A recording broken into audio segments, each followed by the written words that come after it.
Data 15 maj. Numrat. Kapitulli 24.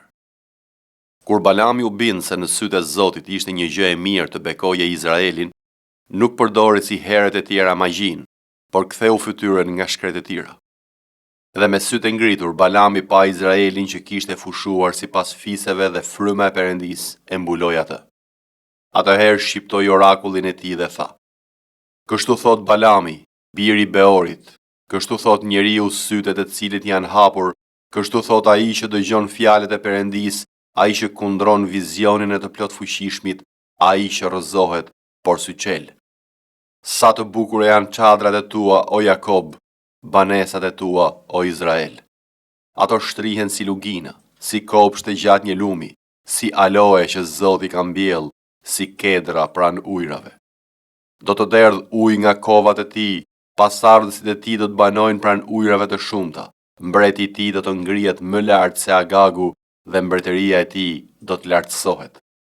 Perëndia që e nxori nga Egjipti është për të si brirët e fuqishëm të buallit. Ai do të gëlltisë kombet armike për të, do të coptoj kockat e tyre dhe do t'i shpoj tepërtej me shigjetat e tij. Ai përkulet, mlidhet kruspull si një luan dhe si një luanesh. Kush do të guxojë ta çojë?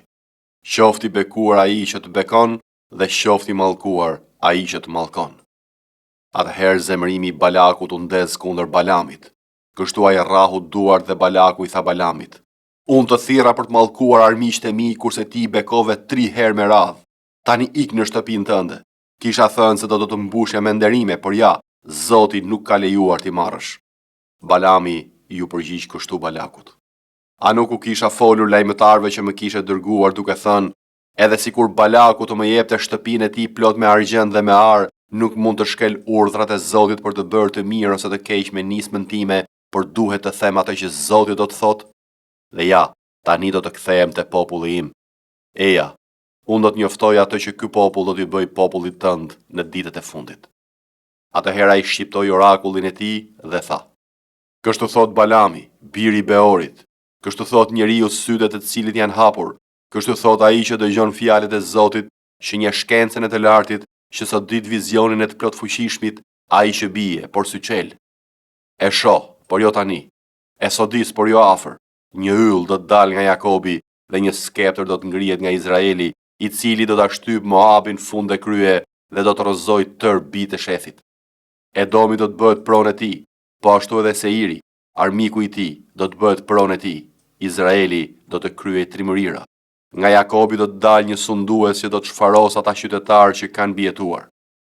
Pastaj shikoi nga ana e Amalekut dhe shqiptoi orakullin e tij duke thënë: Amaleku ishte i pari i kombeve, por fundi i tij do të kulmojë në shkatërim. Shikoi edhe nga Kenejt dhe shqiptoi orakullin e tij duke thënë: Banesa jote është e fortë dhe foleja jote është vendosur në shkëmbë. Megjithatë Keneu do të shkretohet, përderisa Asiri do të çojë në robëri. Pastaj shqiptoi orakullin e tij dhe tha: Medet, kush do të mbetet gjallë kur Zoti ta ketë kryer këtë? Por anije do të vijnë nga kitimi, do të poshtërojnë Asurin dhe Eberin, dhe ai gjithashtu do të shkatërrohet. Pastaj Balami u ngrit, u nis dhe u kthye në shtëpinë e tij. Edhe Balaku iku në rrugën e tij. Psalmi 66. Lëshoni klithma gëzimi Perëndis, ju të gjithë banorët e tokës. I këndoni himne lavdisë së emrit të tij. Bëjeni zulm më madh lëvdimin e tij. I thoni Perëndis, sa të tmerrshme janë veprat e tua. Për shkak të madhështisë së fuqisë sate, armiqtë e tu do të nënshtrohen ty. Tër toka do të adhurojë dhe do të këndoj për ty, do të këndoj lëvdimet e emrit tënd. Ejani dhe admironi atë që Perëndia ka bërë. Ai është i tmerrshëm në veprat e tij për bijtë e njerëzve. Ai e ndryshoi detin në tokë të thatë. Populli i tij e kaloi lumin me këmbë të thata. Le të gëzohemi pra bashkë me të. Me fuqinë e tij ai mbretëron në përjetësi. Sytë e tij këshyrin kombet. Mos lejoni që rebelët të ngrenë krye. Ju o popull, bekoni Perëndin ton dhe shpallni me zë të lartë lëvdimin e tij. Ai na mban gjallë dhe nuk lejon që këmbët tona të pengohen, sepse ti na ke vënë në provë o Perëndi, na ke pastruar ashtu si pastrohet argjendi, na ke bërë të bijem në rrjet, ke vënë një barë të rënd mbi kurrizet tona. ke bërë që njerëzit të ecin me kalë mbi kokën tonë, kemi kaluar në për zjarr dhe në për ujë, por ti na ke nxjerrë jashtë në një vend të freskët. Unë do të hyj në shtëpinë tënde me holokauste. Do të plotësoj zotimet e mia që buzët e mia kanë formuluar dhe që goja ime ka shqiptuar kur kaloja fatkeqësi. Do të ofroj holokauste kafshësh të majme, me erën e këndshme të deshve, do të frijoj qe dhe cjep.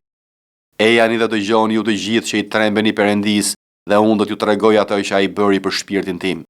I thirra ati me gojën time dhe e përlëvdova me gjuhën time. Po të kisha ruajtur të keqen në zemrën time, Zoti nuk do të më kishte dëgjuar. Por Perëndia më dëgjoi dhe i kushtoi kujdes zërit e lutjes sime. Qofti bekuar Perëndia që nuk e hodhi poshtë lutjen time dhe nuk më mohoi mirësinë e tij. Psalmi 67. Perëndia past mëshirë për ne dhe na bekoft. Perëndia bëft fytyrën e tij të shkëlqejë mbi ne, me qëllim që mbi tokë të njihet rruga jote dhe shpëtimi yt midis gjithë kombëve. Popujt do të kremtojnë o Perëndi, të gjithë popujt do të kremtojnë. Kombet do të gëzohen dhe do të ngazëllojnë, sepse ti do t'i gjykosh drejt popujt dhe do t'i udhëheqësh kombet mbi tokë. Le të lëvdojnë popujt o Perëndi, le të lëvdojnë tërë popujt. Toka do të prodhoj frytin e vet. Perëndia ynë do të na bekojë. Perëndia do të na bekojë dhe tërë skajt e tokës do ta kenë frikë. Isaia, kapitulli 14. Me qenë se Zotit do t'i vi keq për Jakobin, ai do të zgjedh përsëri Izraelin dhe do t'i rivendos në tokën e tyre. Të huaj do të bashkohen me ta dhe do të lidhen me shtëpinë e Jakobit. Popujt do t'i marrin dhe do t'i çojnë përsëri në vendin e tyre, dhe shtëpia e Izraelit do t'i zotërojë në vendin e Zotit si robër dhe robinja. Do të zënë robër ata që i kishin zënë robër dhe do të mbretërojnë mbi shtypsit e tyre. Kështu që ditën në të cilën Zoti do t'i jap prej helodhjes sate, shqetësimit tënd nga skllavëria e rëndë së cilës i ishe nënshtruar, ti do të shqiptosh këtë sentencë mbi mbretin e Babilonisë dhe do të thuash: ashtu si mbaroi shtypësi, ta grambledhja e arit ka mbaruar. Zoti e ka thyer shkopin e të pabezve, skeptrin e tiranëve. Ai që në tërbime sipër godiste popujt me goditje të pandërprera, ai që sundonte me zemrim mbi kombet, tani përndiqet pa mëshirë. Mbar dheu pushon i qetë, njerëzit shpërthejnë në britma gëzimi. Madje edhe selvit e kedrat e Libanit gëzohen për ty dhe thonë: "Shukur ke rënë, asnjë druvar s'ka dalë kundër nesh." Sheoli poshtë është në lëvizje për ty, me qëllim që të dalë përpara kur të vish. Ai zgjon frymet e të vdekurve, tërë princat e dheut, ka ngritur nga fronet e tyre gjithë mbretërit e kombeve. Të gjithë e marrin fjalën për të thënë: "Edhe ti e bëri dobët si ne dhe je bëri ngjashëm me ne." Saltaneti yt ka rënë në Sheol, tokë me tingujt e harpave të tua, poshtë teje shtrihet një shtrat me krimba dhe krimbat janë mbulesa jote. Vallë, si ka rënë nga qielli o Lucifer, biri i agimit. Vallë si të hodhën për tokë ty që i hidhje poshtë kombet. Ti thoshje në zemrën tënde: "Unë do të ngjidhem në qiell, do të ngre fronin tim përmbi yjet e Perëndis, do të ulem mbi malin e asambles në pjesën skajore të veriut, do të ngjidhem mbi pjesët më të larta të reve, do të jemi ngjashëm me shumë të lartin." Po përkundrazi, do të hidhesh në Sheol, në thelësitë e gropës. Ata që të shikojnë të ngulin syt, të vërejnë me kujdes dhe thonë: "Ky është njeriu që e bënte tokën të dridhej, që i trondiste mbretërit, që e katandisi botën në shkret e tir, që shkatëron qytetet e saj dhe nuk i la kurrë të shkojnë të lirë robrit e tij?" Të gjithë mbretërit e kombeve, tërë ata prehen në lavdi, secili në varrin e tij. Ty përkundrazi të hodhen larg varrit tënd si një fare e veriçme, si një rrobe të vrarëve nga shpata që i zbresin mbi gurët e gropës, si një kufo me shkelur. Ti nuk do të bashkohesh me ta në varr sepse ke shkatëruar vendin tënd dhe ke vrarë popullin tënd. Pasardhësit e keqbërësve nuk do të përmenden më. Përgatitni masakrën e bijve të tij për shkak të paullësisë së etërve të tyre, që të mos ngrihen më për të zotëruar tokën dhe për të mbushur faqen e dheut me qytete. Unë do të ngrihem kundër tyre, thot Zoti i ushtrive, dhe do të shfaros nga Babilonia emrin dhe ata që kishin shpëtuar, fëmijët e pasardhësit, thot Zoti. Do të bëj që atje të sundoj i riqi dhe moçali, do ta fshi me fshesin e shkatërimit, thot Zoti i ushtrive. Zoti i ushtrive është betuar duke thënë: "Në të vërtetë ashtu siç e kam menduar, ashtu do të jetë. dhe ashtu si kam vendosur, kështu ka për të ndodhur. Do ta dormoj Asirin në vendin tim, do ta shkel në malet e mia. Atëherë zgjedhja e tij do të hiqet atyre dhe barra e tij do të hiqet nga kurrizi i tyre. Ky është plani i vendosur kundër të gjithë dheut dhe kjo është dora e shtrirë kundër të gjitha kombeve. Meqense Zoti i ushtrive e ka vendosur këtë, kush mund t'ja anulloj? Dora e tij është shtrirë dhe kush mund ta detyrojë ta tërheqë? Në vitin e vdekjes së mbretit Ashaz, u shqiptua kjo profeci. Mos u gëzo o Filisti e tërë, sepse shufra që të godiste është thyrë. Sepse nga rrënja e gjarprit ka për të dalë një në përk, dhe fryti i saj do të jetë një gjarpër i zjarrt dhe fluturues. Të paralindurit e të varfërve do të kenë që të hanë dhe nevojtare do të pushojnë të sigurt, por do të bëjë që të vdesin uria rrënjët e tua, dhe kjo do të shkatërrojë mbetjen tënde. Bërtit o port, thirr o qytet, shkrihu o Filisti e tërë, sepse nga veriu vjen një tym dhe askush nuk lë vendin e tij në radhët e veta. Çfarë përgjigje do t'u jepet lajmtarëve të këtij kombi? Që Zoti ka themeluar Sionin dhe që në të gjejnë stret të mirët e popullit të tij. 1 Pjetrit, kapitulli 2. Hidhni tepra, çdo ligësi dhe çdo mashtrim, hipokrizit, smirat dhe çdo shpifje. Si foshnjat sapo lindura të dëshironi fort qumshtin e pastër të fjalës, që të rriteni me anë të tij, nëse vërtet keni shijuar se Zoti është i mirë.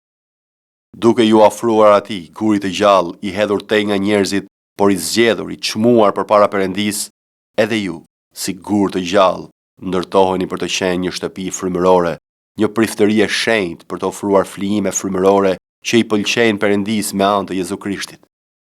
Prandaj edhe përmendet në shkrimet, i japova në Sion një gur qosheje, të zgjedhur, të çmuar, dhe ai që beson në të nuk do të turpërohet as pak. Për ju pra që besoni, ai është i çmuar, po për të pabindurit, guri që u hodh te nga ndërtuesit, ai u bë guri i qoshes, dhe gur pengese dhe shkëm skandali. Ata pengohen duke qenë të pabindur ndaj fjalës, dhe për këtë ata ishin caktuar. Por ju jeni fis i zgjedhur, priftëri mbretërore, kombi shenjtë, popull i fituar nga Perëndia, që të shpallni lavdinë e atij që u thirri nga terri në dritën e tij të mrekullueshme. Ju që dikur nuk ishit një popull, kurse tani popull i Perëndis, dikur të pamëshiruar, por tani të mëshiruar. Të dashur, po ju nxis si të huaj dhe shtektar, të hiqni dorë nga lakmit e mishit që luftojnë kundër shpirtit. Silluni mirë ndër paganët, që në atë që ju përflasin si keqbërës, të përlëvdojnë Perëndin ditën e vizitës së tij për shkak të veprave tuaja të mira. Nënshtrojuni pra për hir të Zotit çdo urdhër njerëzor, qoftë mbretit si më të lartit, qoftë qeveritarëve si të dërguar prej tij për të ndëshkuar keqbërësit dhe për të lavdëruar mirëbërësit, sepse ky është vullneti i Perëndis, që ju duke bërë mirë, t'ja mbyllni gojen paditurisë së njerëzve të pamend. Silluni si njerëz të lirë, por jo duke përdorur lirinë si një petk për të mbuluar ligësinë, por si shërbëtor të Perëndis. Nderoni të gjithë, doni vëllazërinë, druani Perëndin, nderoni mbretin. Ju shërbëtor, nënshtrojuni në çdo druajtje zotërinjve tuaj, jo vetëm të mirëve dhe të butëve, por edhe tek anjozve, sepse ky është hir, nëse dikush për ndërgjegje ndaj Perëndis duron hidhërime duke vuajtur padrejtësisht. Sepse çfarë lavdije do të ishte po të duronit kur të rriheni për mëkate. Por po të duroni kur vuani për të mirën që bëni, kjo është hir para Perëndis. Sepse për këtë u thirrët, sepse edhe Krishti vuajti për ne, duke na lënë një shembull që të ndiqni gjurmët e tij. Ai nuk bëri asnjë mëkat dhe nuk u gjet asnjë mashtrim në gojen e tij. Kur e fyenin, nuk e kthente fyerjen. Kur vuante nuk kërcënonte, po ja dorëzoi atij që gjykon drejtësisht.